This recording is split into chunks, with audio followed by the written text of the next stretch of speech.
Every cyber pro knows that feeling, that sort of cold dread when an admin account gets popped. Oh, yeah. The nightmare scenario. Exactly. It's like the Achilles heel. Yeah.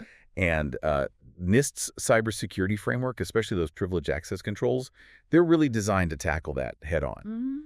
So today, we're taking a closer look, shining a spotlight, really, on how organizations can, not just manage, but actually transform their cybersecurity. Right. By getting a deep understanding of the National Institute of Standards and Technology, controls NIST, and the really powerful role of privileged access management, or PAM, which I think is often misunderstood. That's a great point. And our mission here in this deep dive, it isn't just about listing PAM features next to NIST controls. It's really to show why aligning these strategically changes everything. How it takes your security from just reacting and patching. Yeah, putting out fire. To being proactive, building real resilience. We want to show you how PAM turns those kind of technical requirements into practical, effective security measures. Okay, let's unpack that. So NIST gives us this really comprehensive framework, right? Right. The blueprint. Think of it as the blueprint, yeah, for managing and hopefully seriously reducing cyber risk across the board. Definitely. And PAM, Privileged Access Management, sits right at the core of bringing that blueprint to life, especially when you're talking about containing the really big threats. Absolutely critical. Because PAM isn't just, locking up sensitive accounts. It's about strictly enforcing least privilege. Which is huge. Huge, right? Users only get the absolute bare minimum access they need for a task. That shrinks your attack surface down like crazy. And, crucially, it monitors what happens with that access. Gives you amazing insight. And what's really striking, I think, is how PAM capabilities map so directly onto NIST controls.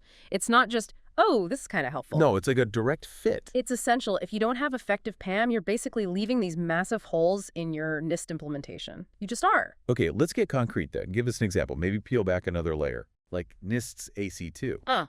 That's account management, right? It's all about enforcing that least privilege idea we just mentioned. Exactly. So where does PAM come in? This is where it gets interesting, I think. Yeah, PAM supports this really elegantly. Things like role-based access control, RBAC. Okay. Just-in-time access, JIT. Right, only when you need it. Precisely. And automated provisioning. It's not just about temporary passwords. It's about granting privileged access for maybe just seconds, only when it's needed.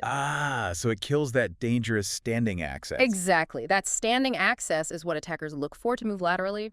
PAM shuts that down. Makes sense. And you mentioned connecting this to the bigger picture. PAM also boosts identification and authentication. Fundamentally, yeah. NIST's IA2 identification and authentication, it calls for strong mechanisms. You need proof of identity. And PAM delivers. It steps up with solutions like multi-factor authentication, MFA, which we all know. Should be everywhere. Should be everywhere. And even moving towards passwordless authentication, think about how many breaches start with a simple phished password. And then escalate. And then escalate because someone got easy access to a privileged account.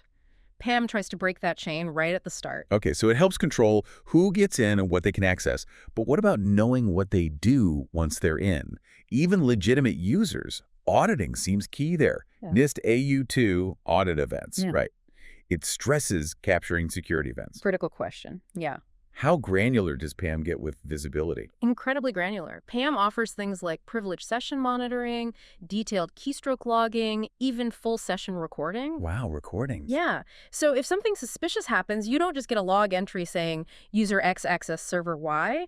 You can literally replay the entire session, see every command typed. That's powerful for forensics. Hugely powerful. For forensics, for spotting insider threats, and honestly, for learning how to prevent it happening again. That level of detail is invaluable. So pulling it all together, what does this actually mean for you listening right now? Yeah. PAM, it sounds like, isn't just another piece of tech, another box to check for compliance. Not at all. It's more like a strategic partner, an ally for any organization that wants to, simplify meeting these big frameworks like NIST, but also genuinely level up their security against some really nasty threats. Perfectly put. And this really brings up an important question for you to think about. How mature is your organization's PAM strategy when you hold it up against these critical NIST controls? Good question. Are you just deploying tools, maybe checking boxes, or are you actually building that resilient security posture, the kind that can handle what's coming next? Yeah. I mean, the source material suggests some really practical next steps, too. Things like doing a PAM maturity assessment that's specifically aligned with NIST. Okay, see where the gaps are. Exactly. Then implementing automated PM, setting up continuous monitoring and auditing, making sure things like credentials are truly secure, using encrypted storage.